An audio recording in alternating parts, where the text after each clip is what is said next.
Astele.tv.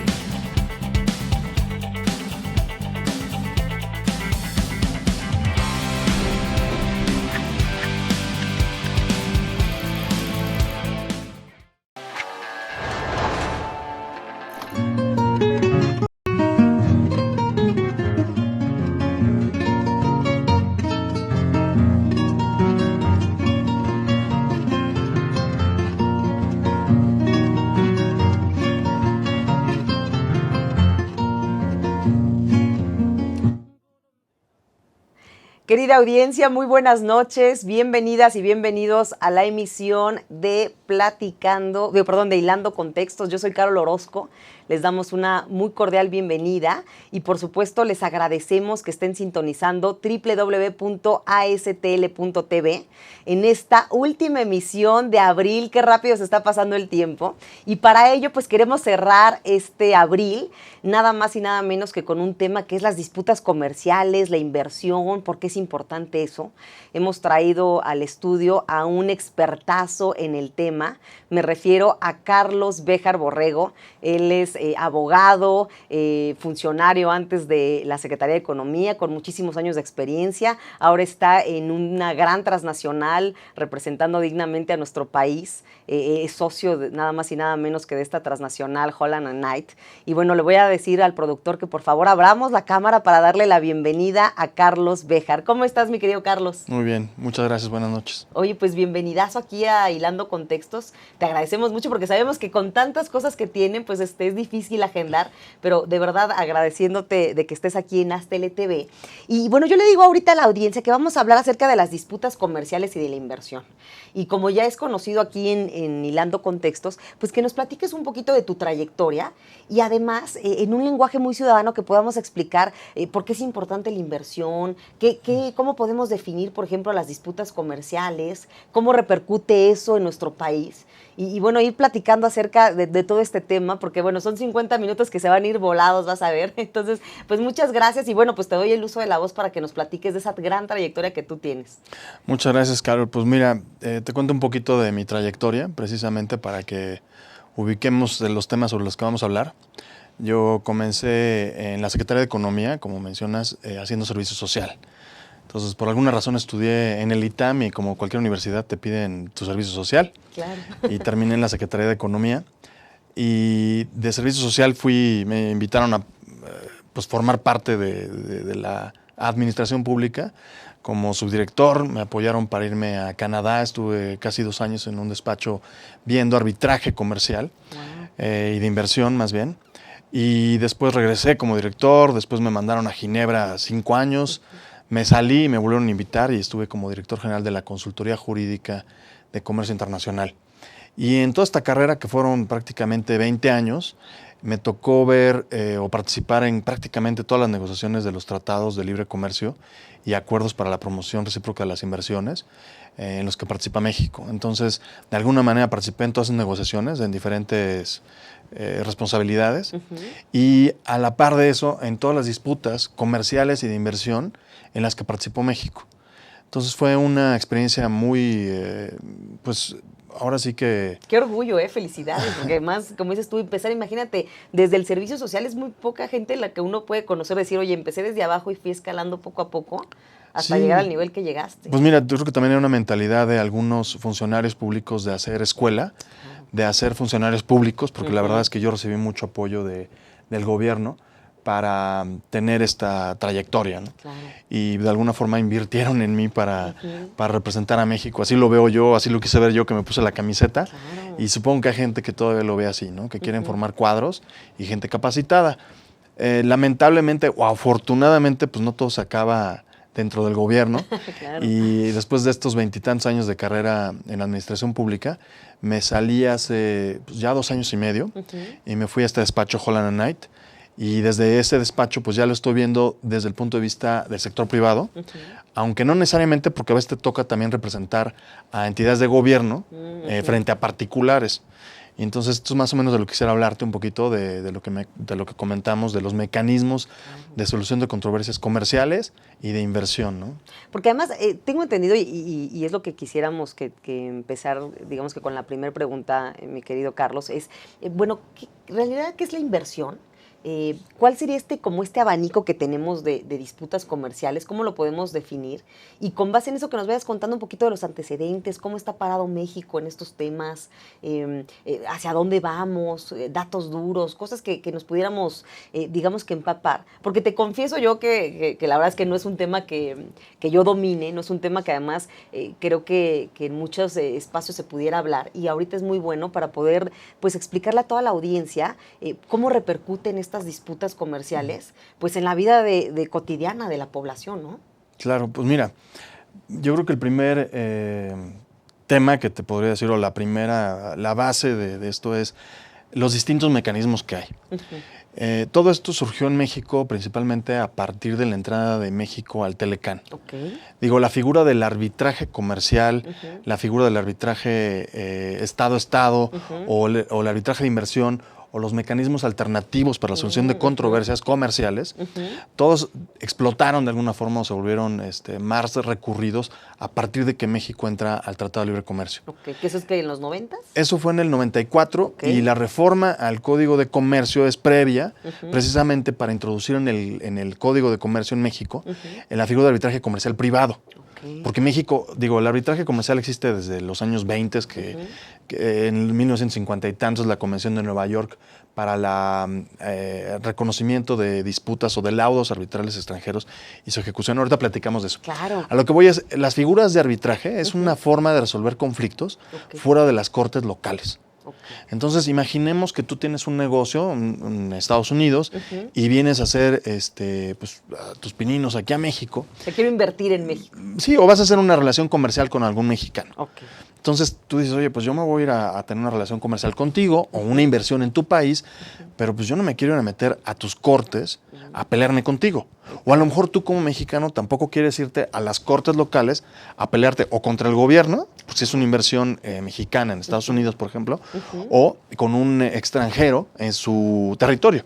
Entonces, el arbitraje te permite quitar, digamos, la jurisdicción nacional para dirimir esta controversia. Digo, hasta cierto grado, porque la aplicación de la ley pues puede ser la local, ¿no? Puedes decir, oye, el contrato la disputa la vamos a resolver conforme a la ley mexicana, conforme a la ley de Estados Unidos, de Londres, de China, o reglas generales de comercio internacional, no a lo mejor una jurisdicción específica. Entonces, te ayuda a que en tu negocio tú no te veas restringido por la ventaja que a lo mejor te da el tener que irte a la jurisdicción local. O sea, el arbitraje es una figura pues ya muy vieja, pero que ha tenido, te digo, este auge a partir de que México se introduce ya en el intercambio comercial más intenso que representaba el Telecán, y también la OMC, que también tiene sus propias reglas para solucionar conflictos. Oye, Carlos, entonces a ver si te entendí. O sea, esto empieza a tener muchísimo más importancia a partir del 94, que está el Telecán, si bien dices que se había reformado antes el Código de Comercio, y como ejemplo, digamos, en un lenguaje muy ciudadano es, si yo quiero hacer algún tipo de negocio, alguna transacción con otro país, y para no, digamos, que tener un conflicto cuando haga ese negocio con las leyes locales de ese país, lo puedo hacer a través de un arbitraje. Eso es lo que me Exactamente. O sea, diré que esto es tan rico, esta posibilidad de hacer mecanismos para la solución de controversias alternativos o paralelos, digamos, a las cortes locales, es el respetar la voluntad de las partes. Claro.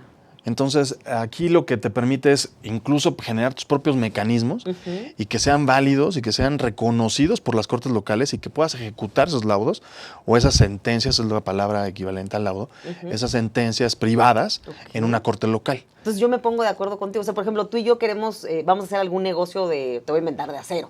Algo que tenga que ver con el acero, y de repente decimos, vamos a invertir en Estados Unidos o no sé, pongamos otro país, en China. Y entonces a lo mejor yo no quisiera meterme en broncas con la legislación que dice China, entonces tú y yo podemos poner nuestras reglas. Sí, imagínate meterte a litigar en China. Loco. O el chino decirle, te vas a meter a México, ¿no? Claro.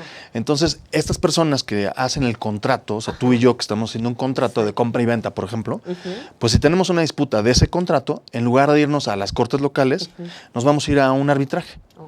Y nosotros elegimos cuál va a ser el centro que nos va a administrar la disputa. La mayoría de la gente se va a reglas como la del International Chamber of Commerce, la ICC, que de las más viejas, que tiene presencia en México, o la London Court of International Arbitration. En fin, hay muchos centros de arbitraje que también se han creado y han surgido a partir de los años 90. O sea, es una época muy interesante. Es como cuando el libre comercio se cristaliza con la creación del OMC y empiezan a surgir todos estos TLCs y una serie de negociaciones de acuerdos bilaterales.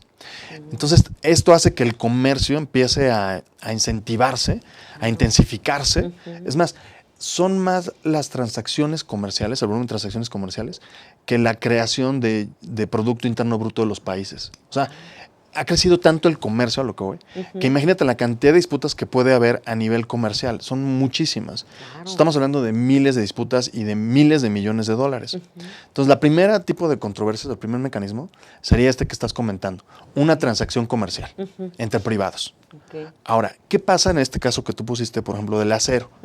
Donde dices, bueno, ya no es un problema entre tú y yo, como compra y venta de acero, sino un problema donde el país importador dice, ¿sabes qué? Está entrando mucho acero de China.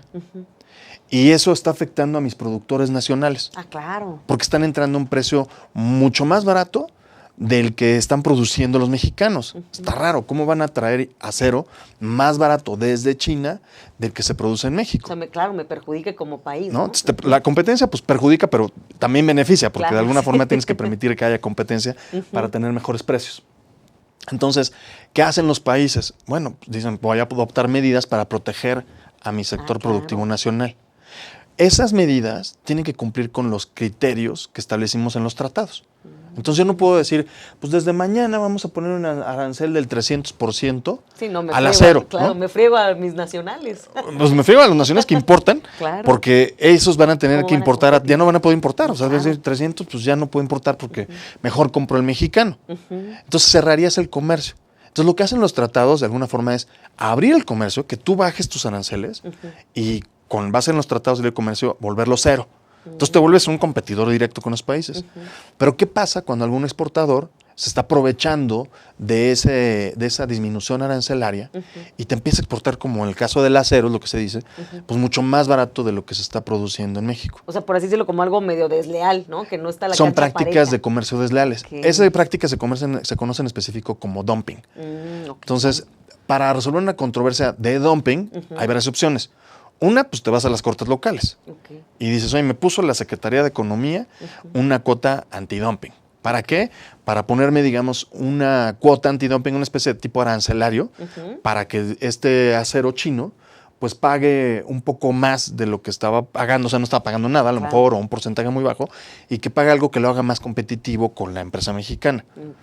Para eso tienen que hacer toda una investigación y bueno, se hacen una serie de... Pero si me permites, ahí es cuando te das cuenta que en realidad para que la cancha esté pareja, pues por eso hay que seguir todas estas reglitas. Si te parece, vamos a ir a un corte comercial porque ya se fue el primer corte rapidísimo. No se vayan, amigas y amigos, estamos aquí en Hilando Contextos. Regresamos en unos minutos. Sé parte del 6º aniversario de Haz.TL. Te esperamos este 23 de mayo a las 7 de la noche en la Carpa Geodésica. Presentando a Vista Point. Pasó el tiempo y el chico musical ya no temas, porque estoy con vos. Te amo, mi amor, de todo mi amor. El éxito del teatro en corto, Catrina, hija de Pota. ¿Sabes qué me gustaría? Una sesión de fotos en el Machu Picchu. Y yo encima de una llama. Pero el animal no quemándome. La otra ya. Adquiere tus boletos por 250 pesos al 63 86 84 44 o al correo contacto@haztele.tv.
para cuando sudamos la camiseta. Para los que tenemos una vida intensa. Porque todos necesitamos rehidratarnos. Electrolit, hidratación total, científicamente hidratante.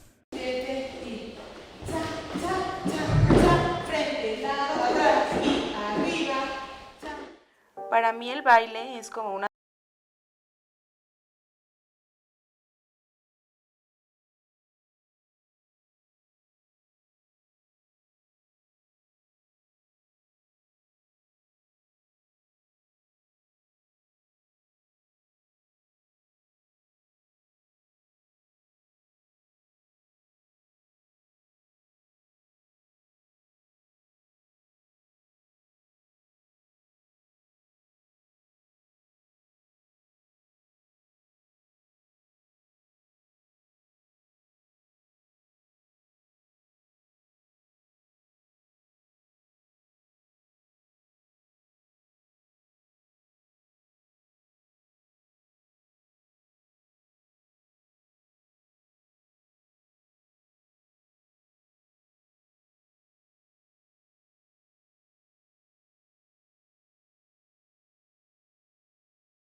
Astele.tv.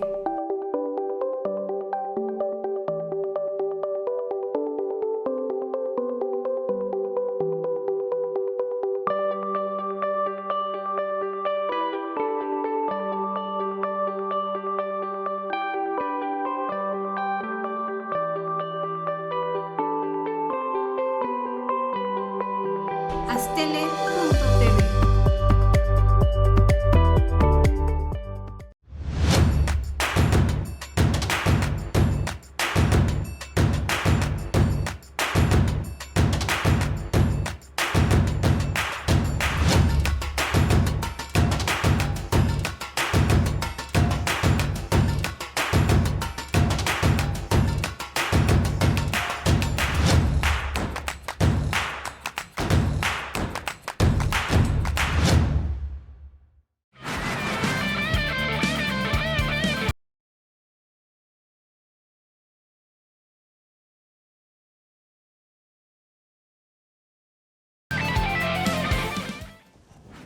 Querida audiencia, pues continuamos aquí en Hilando Contextos, un espacio en donde se tejen opiniones. Les recuerdo que yo soy Carol Orozco. Muchas gracias por sintonizar www.astltv. Agradecemos también a nuestros patrocinadores, Alfredo Trujillo, TVA, Trujillo Ventazos y Asociados, porque sin ellos no podríamos estar transmitiendo. También recordarles que en unos minutos más, en el siguiente corte, vamos a estar pues con el Cine Minuto, que cada vez los lunes nos manda nuestro queridísimo Carlos Saldaña de la UAM Coajimalpa, y por supuesto la cápsula literaria de nuestra querida Beatriz Saavedra. Y bueno, en este tema tan importante que hemos dicho de las disputas comerciales y de inversión con nuestro experto Carlos Béjar, pues en el corte pasado, mi querido Carlos, pues tú nos estabas explicando de cómo se pueden hacer las disputas privadas, la importancia del Telecán, cómo hay estas reglitas, pues para poder dirimir estas, digamos que controversias, estos medios alternativos. Y nos hablabas de un tema que era del dumping, ¿no? Que decías que era una práctica desleal. Si quieres podemos cerrar con ese tema para hablar también del tema de la inversión, ¿no? Y de este abanico que tenemos. Claro que sí. Pues sí, para concluir con el tema de dumping, y este es un buen referente para distinguirlo de las disputas comerciales privadas. Dijimos, las privadas es por una disputa derivada del contrato que tú y yo celebramos, y el tema de dumping ya estás entrando en una medida de gobierno. Entonces, ¿qué hace un privado, por ejemplo, este chino que poníamos como ejemplo, que se ve afectado por una medida antidumping, por una cuota antidumping, que dice, oye, pues sí, a lo mejor es una medida antidumping, pero la hiciste violando todas las reglas del OMC, ¿no? Entonces, ¿qué hacen ellos? Pues puedes ir al OMC e iniciar un caso contra México. Ahora, si el importador fuera estadounidense, además de la vía del OMC, o como ya dijimos, de la vía local, puede irse también a las reglas que tenga el Telecán, que es el único tratado que tiene un mecanismo especial para la solución de disputas en materia de antidumping. ¿Ah, sí? Entonces, por eso te digo, es un tema muy rico. Tú podrías crear cuantos mecanismos quisieras para resolver cada tipo de disputa específica. Ahora, con el Telecán, con el TEMEC, las disputas de medio ambiente y laboral también van a ser parte del mecanismo general de solución de diferencias. Wow. Entonces, en el TPP, por ejemplo, esto tiene su mecanismo también particular especial. Bueno, ahora, esos, digamos, son los grandes mecanismos, ¿no? Los mecanismos privados, los mecanismos contramedidas de gobierno, que son los que te establecen irte a los acuerdos comerciales. Hablamos del caso específico de dumping, pero puede haber disputas sobre cualquier tema que esté regulado en un tratado. Entonces vas a ver disputas que tienen que ver con normas, disputas que tengan que ver con propiedad intelectual, disputas que tengan que ver con medidas sanitarias, fitosanitarias. Entonces el universo es tan amplio como los 30 y tantos capítulos que tiene el tratado. Ahora, un último tema, digamos, de controversias comerciales, que son controversias comerciales porque están insertas, algunas de ellos tienen los tratados, tienen un capítulo de inversión. Y para una disputa de inversión hay un mecanismo especial. Tú como país en desarrollo sobre todo, pues requieres de mecanismos especiales para resolver este tipo de disputas. ¿Por qué? Porque tú necesitas la importación de capital para desarrollar a lo mejor un sector. Entonces, oye, pues yo quisiera tener en México un basurero de residuos tóxicos, ¿no? Pues ¿quién en México hace un basurero de residuos tóxicos? Pues no sé, a lo mejor una empresa, o no hay nadie en aquel momento, o otro tema que no hay algo y digas, pues ni modo, que vengan los extranjeros a invertir y que tienen know-how, ¿no? Porque ya lo hacen en otros países, ya lo hacen en su país, que vengan y lo hagan aquí. Además no tenemos el recurso, nadie de los inversionistas mexicanos pues lo puede prestar, pues que vengan los extranjeros.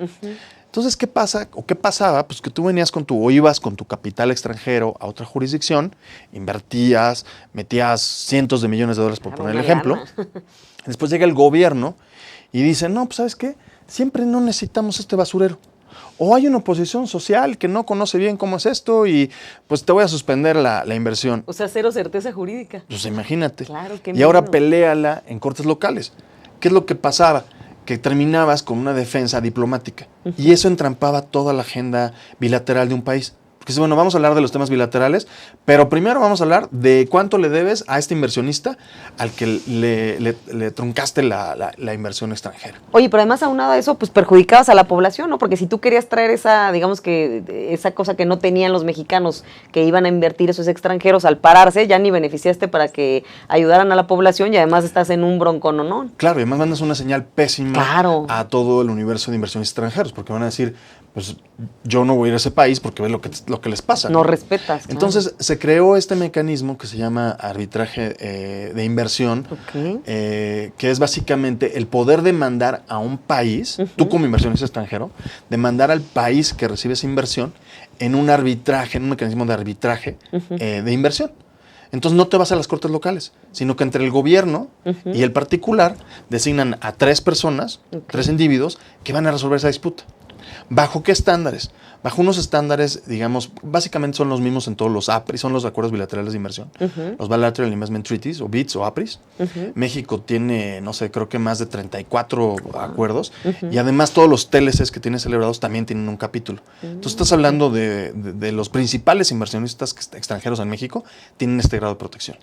Por ponerte un ejemplo, en el caso del aeropuerto. Ah, claro, ese es buenísimo ejemplo. El caso del aeropuerto. Vino la inversión extranjera. Puso sus fondos aquí para hacer el aeropuerto. Y pues decidieron pues, terminar con ese proyecto. Está bien, los gobiernos pueden terminar con cualquier proyecto que no les parezca viable. Nada más que haya inversión extranjera en ese proyecto. Esos inversionistas, ¿qué derecho tienen para decirle al país, oye, pues mi dinero ya lo perdí porque ese proyecto ya no se va a realizar? Entonces todo lo que yo invertí, años de estudios o el dinero que se puso o los fierros que están ya sembrados en ese terreno, ¿quién me los va a pagar? Claro. Bueno, yo podría decirte que a lo mejor si el gobierno tomó una medida arbitraria, sería uno de los primeros estándares, que la medida que haya adoptado el gobierno digas, bueno, tienes derecho, pero ¿es arbitrario lo que hiciste, sí o no? Si es arbitrario, pues es un buen indicio para llevar un caso de inversión. O 2, que dijeras, es una medida expropiatoria o equivalente a una expropiación. A lo mejor no hay un decreto expropiatorio, pero los efectos son expropiatorios. Como si fuera, pues te demando bajo un mecanismo de arbitraje de inversión.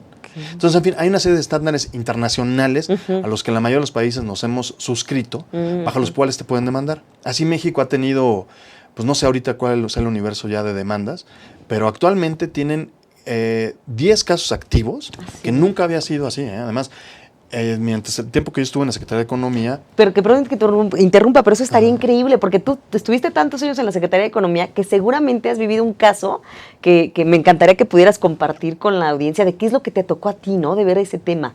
Pues mira, de residuo, pues varios me tocaron, y me tocó también pagar los laudos, que es cuando ya pierdes como gobierno. O sea, te y te tocó toca perder. pagar el cheque y decir, bueno, pues sí, al final del día se violaron ciertos principios, no pasa nada, yo no voy a retirar mi medida, pero sí te compenso económicamente por lo que hayas perdido, ¿no? Okay. Entonces, bueno, me acuerdo un caso que es aparte muy emblemático para la propia Secretaría de Economía, porque aquí contra lo que el inversionista se basa son con las medidas de gobierno. Entonces puede ser de cualquier orden de gobierno, Poder Judicial, Secretarías de Estado, municipios, gobiernos federales. Entonces este caso de Renave, por ejemplo, ¿no?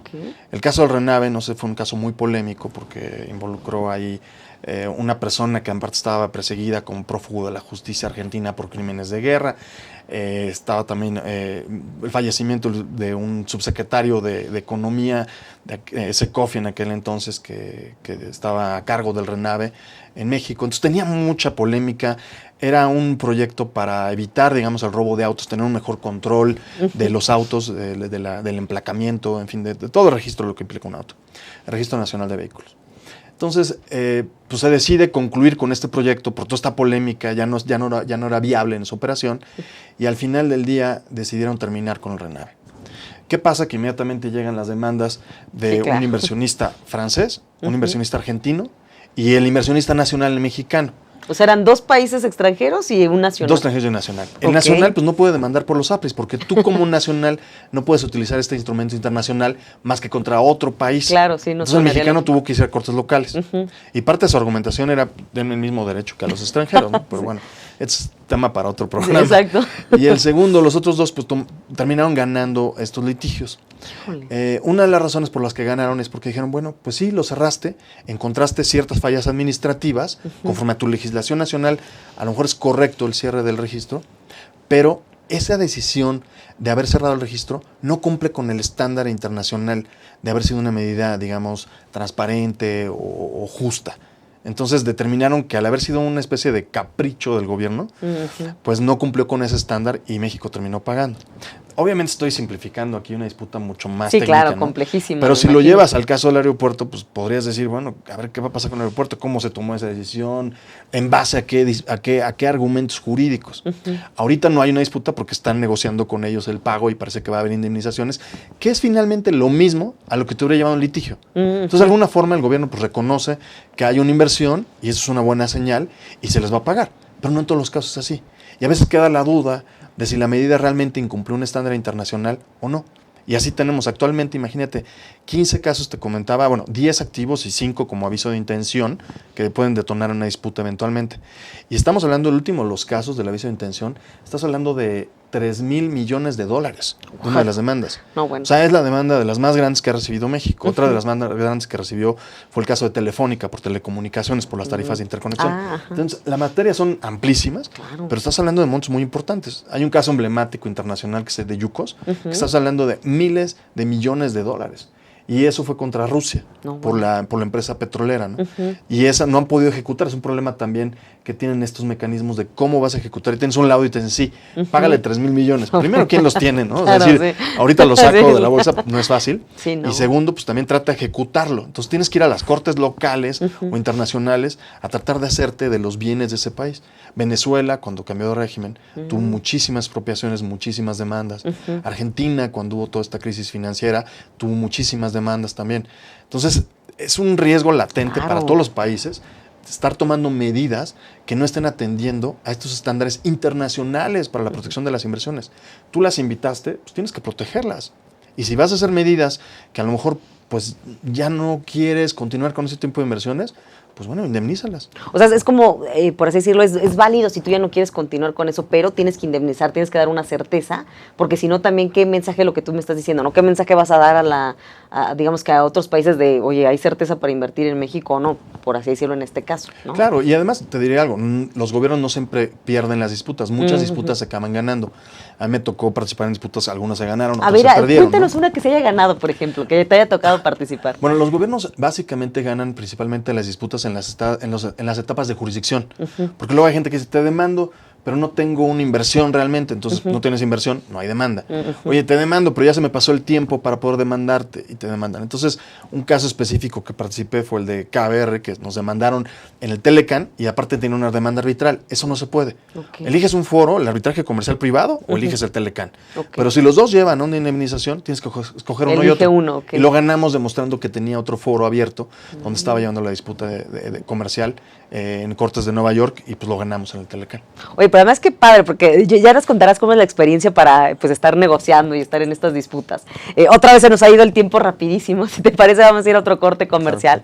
No se vaya, querida audiencia, estamos aquí con Carlos Beja, experto, exsecretario, más bien exfuncionario de la Secretaría de Economía, y bueno, estamos hablando de las disputas comerciales y la inversión. Continuamos aquí en Hilando Contextos. Sé parte del 6º aniversario de ASTL. Te esperamos este 23 de mayo a las 7 de la noche en la Carpa Geodésica, presentando a Vista Point. Pasó el tiempo y el chico musical ya no temas, porque estoy con vos. Te amo, mi amor, de todo mi amor. El éxito del teatro en corto, Catrina, hija de Pota. ¿Sabes qué me gustaría? Una sesión de fotos en el Machu Picchu. Y yo encima de una llama. Pero el animal no quemándome. La otra ya. Adquiere tus boletos por 250 pesos al 63 86 84 44 o al correo contacto@astele.tv.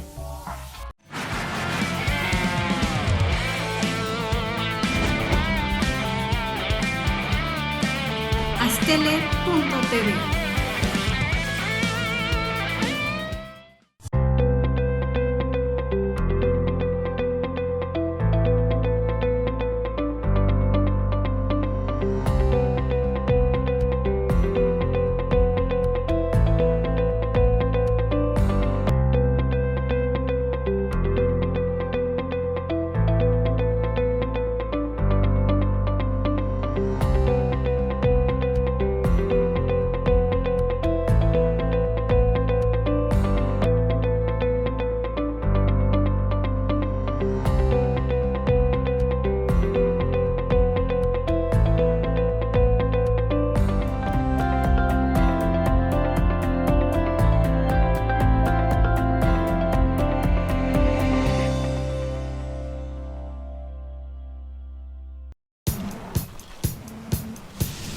Para cuando sudamos la camiseta.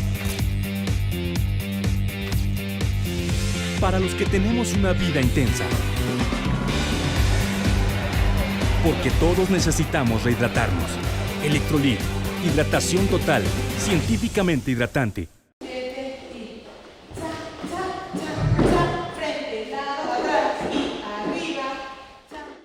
Para mí el baile es como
Astele.tv.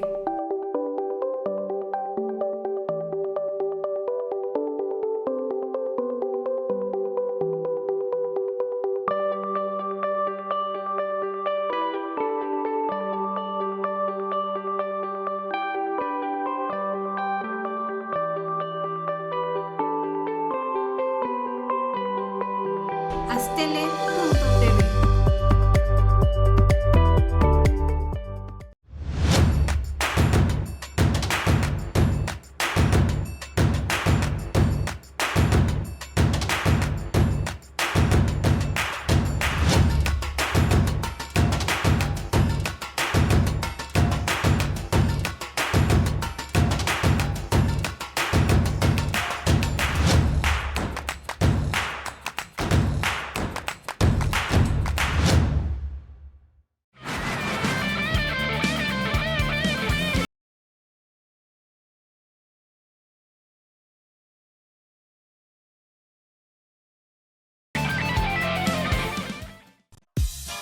parte del 6º aniversario de ASTL.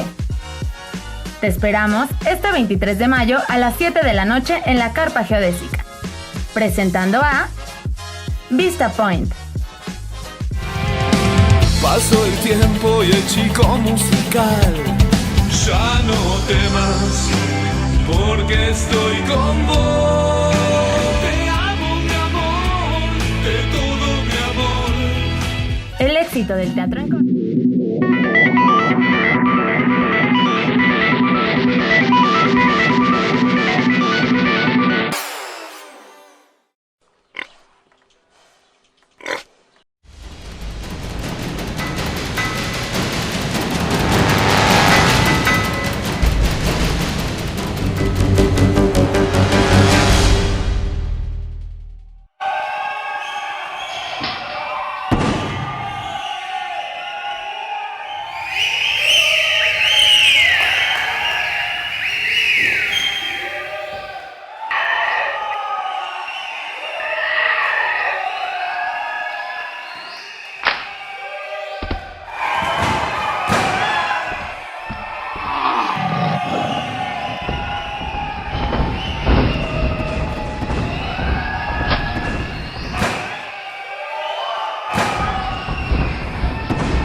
Órale, güey, despiértate ya.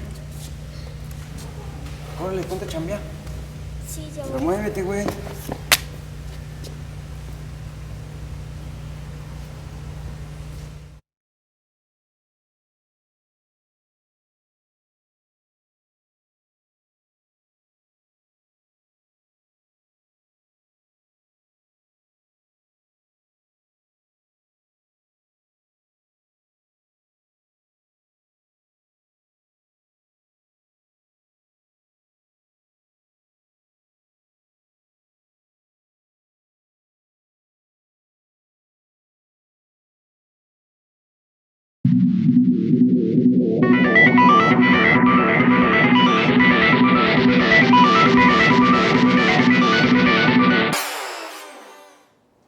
Pues ahí lo tienen, este cineminuto de nuestro queridísimo profesor investigador de la UAM Coajimalpa, Carlos Saldaña, al cual le mandamos un fuerte abrazo y esperamos que pronto ya regresen a las instalaciones a hacer pues todo el trabajo de investigación que hacen. Invitarlos a que vayan a la Cineteca Nacional, a que cada año pues promuevan este festival internacional que ya pues lleva más de 10 años y eso es algo muy importante. Así es que muchas gracias, mi queridísimo Carlos Saldaña. Y continuando aquí con nuestro expertazo en temas de disputas comerciales, en temas de inversión, Carlos Béjar Borrego. Pues Carlos, a mí me encantaría que nos siguieras platicando un poquito de estas experiencias que tú has tenido, de lo que nos has contado de la inversión, de pues los lugares que te ha tocado representar al país y pues estar en estas disputas. Creo que es muy interesante porque además lo que hemos dicho, 20 años de experiencia, es una gama sumamente importante lo que se hace pues en la Secretaría de Economía y ahorita que estás pues ya en una transnacional, del otro lado también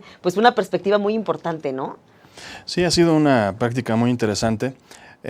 Hablando de los casos emblemáticos, te diría el caso del atún, por ejemplo. Ándale. Bueno, me preguntabas también en el corte un poco cuáles eran las cifras un poquito duras de inversión Sí, y estos todo esto. datos duros. Mira, la inversión extranjera, sobra decir la importancia, ya mencionamos un poquito, pero el año pasado fueron 32 mil millones de dólares. Wow. Lo que ingresó al país, y con eso nos bajamos del top 10 de los países que más inversión extranjera recibe.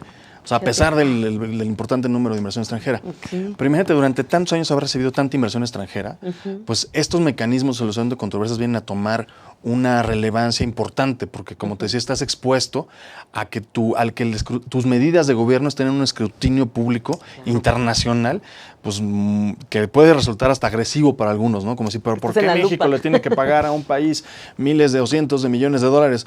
Bueno, pues esas son las reglas del juego. Y si queremos estar dentro del juego, pues tenemos que asumir esas reglas.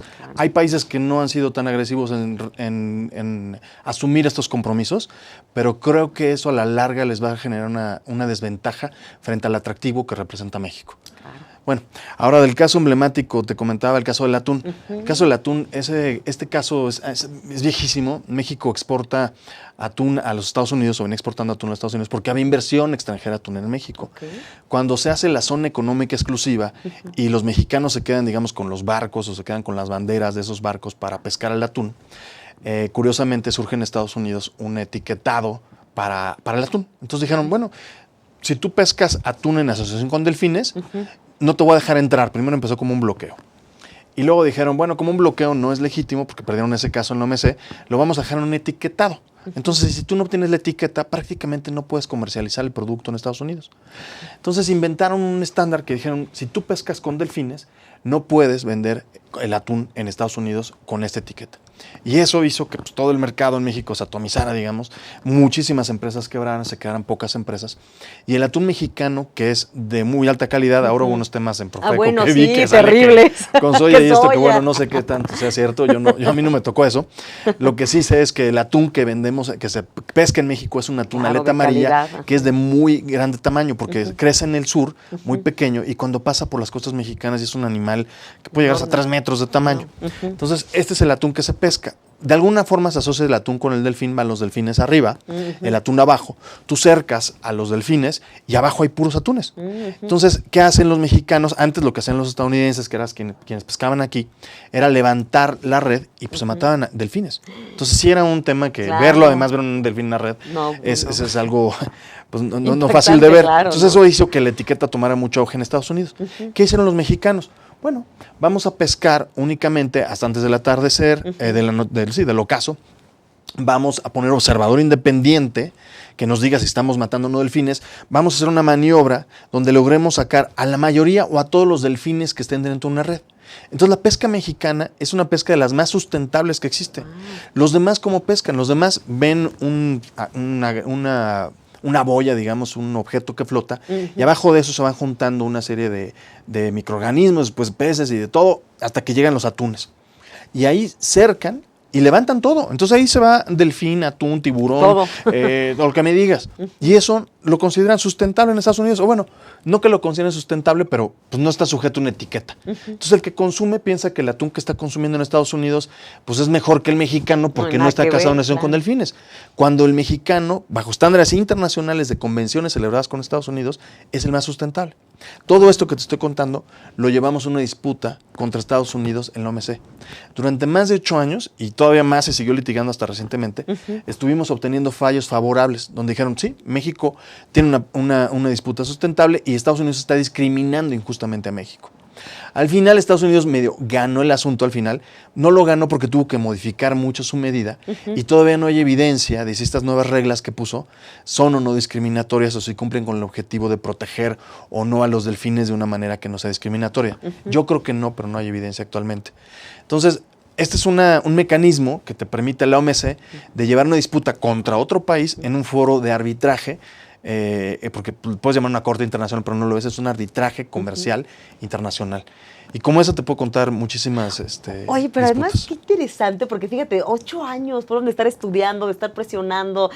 Yo creo que sería muy interesante que ahorita nos contaras un poquito de cómo es la dinámica de estas negociaciones o cómo es, digamos que esta disputa, porque supongo que a lo mejor, así como de repente escuchábamos el año pasado, sobre todo, yo te confieso que escuchaba que decían, México se fue ahora a Canadá, ¿no? Para negociar en Canadá y después ya las sedes en otro lado, ¿no? O sea, como estar en diversas series. Entonces, te quiero dejar esta pregunta para que nos vayas contando y nos estructures un poquito de cómo fue esa dinámica, porque debe ser muy interesante. Pero si te parece, vamos a interrumpirte un segundito para ir a una cápsula literaria que tenemos aquí en Hilando Contextos con nuestra querida Beatriz Saavedra. Vamos, querida audiencia. Buenas noches, amigos de Hilando Contextos. Soy Beatriz Saavedra y como siempre es un gusto estar con ustedes hablando en esta ocasión de uno de los grandes poetas mexicanos. Se trata de Javier Villaurrutia. Les voy a leer algo de su libro Nostalgia de la Muerte. Javier Villaurrutia nace en 1903 y muere en 1950. Fue un gran poeta, también incursó en los géneros como la novela, el ensayo, estudió en Yale dramaturgia y fue también un gran traductor. un promotor cultural, miembro del grupo de los contemporáneos, y junto con Salvador Novo creó la revista Ulises y el grupo teatral Ulises. Les voy a leer un poema que se llama Nuestro amor. Si nuestro amor no fuera al tiempo que un secreto, un tormento, una duda, una interrogación, si no fuera una larga espera interminable, un vacío en el pecho, donde el corazón llama como un puño cerrado a una puerta impasible, si nuestro amor no fuera el sueño doloroso en que vives sin mí, dentro de mí, una vida que me llena de espanto, si no fuera un desvelo, un grito iluminado en la noche profunda, si nuestro amor no fuera como un hilo tendido en que vamos los dos sin red sobre el vacío, si tus palabras fueran solo palabras para nombrar con ellas cosas tuyas, no más y mías, si no resucitaran, si no evocaran trágicas distancias y rencores, traspuestos, olvidados, si tu mirada fuera siempre la que un instante, pero un instante eterno, es tu más honda entrega. Si juntos nuestros labios desnudos como cuerpos y nuestros cuerpos juntos como labios desnudos no formaran un cuerpo y una respiración, no fuera amor el nuestro, no fuera nuestro amor. Bueno, pues los invito a leer a Javier Villaurrutia, uno de los grandes poetas mexicanos. Y no dejen de sintonizarnos como cada semana en AzTele TV. Hasta luego.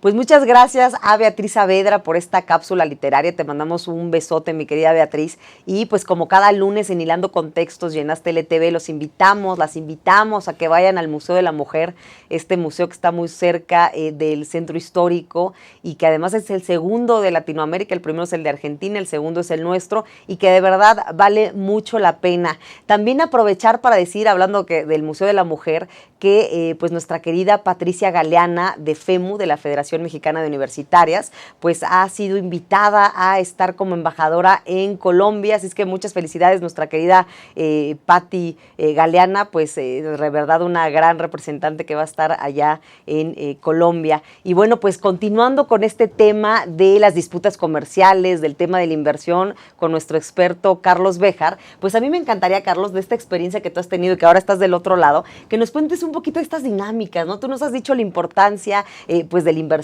la importancia de casos emblemáticos, estos ejemplos que nos has puesto, y qué digamos que dinámica nos puedes platicar de cómo es, porque estos 8 años que tú estuviste en este caso del atún, pues bueno, definitivamente te marcaron para pues ahora ser socio de este gran despacho Holland Knight. Pues sí, mira, ha sido una experiencia maravillosa el haber podido participar en tantas negociaciones. Ahora ya desde el sector privado también verlas, cómo lo ven los particulares, porque a veces como gobierno pues no tienes una perspectiva también distinta, ¿no? Muy distinta, sí. Entonces es interesante estar desde el sector privado, viendo también a veces pues los alcances reales de los funcionarios públicos, porque tienden a ser juzgados de una manera muy estricta, muy injusta, y yo creo que hay que ser realistas en cuanto a cómo operan los gobiernos, cómo operan los estados, y cómo hay intereses que están por encima de los intereses particulares, y hay que reconocerlos, y también cuáles son los límites que tiene el Estado para ciertas cosas, y reconocer, bueno, lo que está haciendo el funcionario público está así porque tiene ese marco jurídico que lo obliga, y lo van a supervisar, lo van a revisar con base en ese marco jurídico. Claro. Y la responsabilidad jurídica del funcionario de poner su firma en un documento, pues pesa, y muchas veces hasta inhibe al funcionario público a tomar decisiones porque teme a lo mejor alguna sanción porque le juzguen su práctica, ¿no? Oye, ahí aplica eso que dice que cuando eres funcionario público solo puedes hacer lo que esté en la ley, ¿no? O sea, es decir, si te sales de eso que te marca la ley, pues por eso tienen tanto miedo, ¿no? De repente estar haciendo cosas que no esté establecido en su legislación, claro. Pues definitivamente hasta pueden tener algún tipo de responsabilidad como servidores públicos. Claro, lamentablemente eso yo creo que también inhibe un poco el solucionar disputas de cierta forma, porque si pudieras decir, bueno, mira, esta disputa nos va a llevar a que perdamos y paguemos, ¿por qué no mejor si estamos terminando esta inversión, pues paguemos, mandamos una buena señal y continuamos con el negocio, ¿no? Y no irnos a un litigio de tanto tiempo. Yo creo que es una cosa que tiene que cambiar en la política pública. También me tocó en este tema de las negociaciones, pues negociar todos los capítulos de solución de controversias y revisar todo lo que negociaban mis colegas, lo que era muy interesante, porque ellos llegaban y te decían, oye, ya negocié esto y mira qué bien me quedó, o nos están pidiendo que hagamos esto. Pues, ¿qué crees? Eso es en contra de la Constitución, no podemos. Claro. O esto que negociaste, pues no lo podemos implementar en México. O por el contrario, ¿no? Oye, esto no cuadra con otros compromisos internacionales que ya teníamos. Esto cuando se interprete nos va a generar un problema. Entonces, era una práctica muy interesante de estar negociando, no solo frente al otro país, sino con tus propios colegas al interior del país y venderle después esto a la industria y decirle, mira, logré representar tus intereses, esto lo logré para ti y pues tenemos que dar y ceder también algunos intereses, ¿no? No, Entonces, y ahí las presiones a todo lo que da, ¿no? sí, O sea, son equilibrios por todos lados, ¿no? O sea, estás negociando contra todos. Definitivamente ya estás curtidísima, mi querido Carlos. Oye, nos han quedado 3 minutos, ya el productor me está diciendo en 3 minutos. Entonces, en estos 3 minutitos yo te quiero dar, digamos que el espacio libre para unas últimas cosas que tú nos quieras decir, hacia dónde tiende el país, cómo estás viendo las inversiones en México y algo más que tú quisieras comentarnos. Pues mira, primero agradecerte por la invitación. La verdad es que entiendo que ya en mayo cumplen 6 años. Así es. Y te felicito, los felicito mucho. Muchas gracias por gracias. invitarme. Y respecto a dónde vamos, pues es una pregunta muy interesante. Yo creo que eso se lo están preguntando muchos. Yo pienso que es normal en un cambio de administración tener esta incertidumbre. De hecho, desde un cierre de administración, normalmente las inversiones tienden a bajar. Cuando empieza una administración también tienden a bajar. Yo creo que ahora ya va a venir una evaluación ya más firme, más certera, hacia dónde van las inversiones. Ya están anunciando esos proyectos que van a tener todo el apoyo del Ejecutivo y del Legislativo para mandarlos adelante. Creo que va a haber mucha inversión en proyectos de infraestructura, lo cual va a ser bueno para el país. Claro. Entonces creo que sí va a venir la inversión extranjera, va a seguir llegando.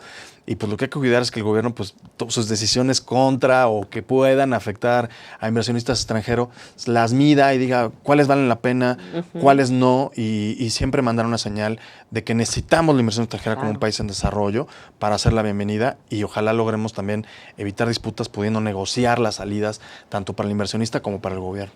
Claro, totalmente de acuerdo y pues de verdad agradecerte porque pues tu presencia por supuesto fortalece a Aztele TV, fortalece a Hilando Contextos, desearte mucha suerte desde el despacho en donde tú estás, ya en otra ocasión te invitaremos para que nos platiques esa otra parte que tú dices, ¿no? Esa perspectiva desde la iniciativa privada, pero además bueno, de cerrar con esto que tú señalas, vas a ver que va a venir mucha inversión para México, que nos va a ir muy bien y bueno, apostemos a que el gobierno mexicano va a tomar las mejores decisiones en beneficio de la población y pues bueno, esto ha sido todo. Muy buenas noches, querida audiencia. Yo soy Carol Orozco y nos vemos en la próxima emisión de Hilando Contextos.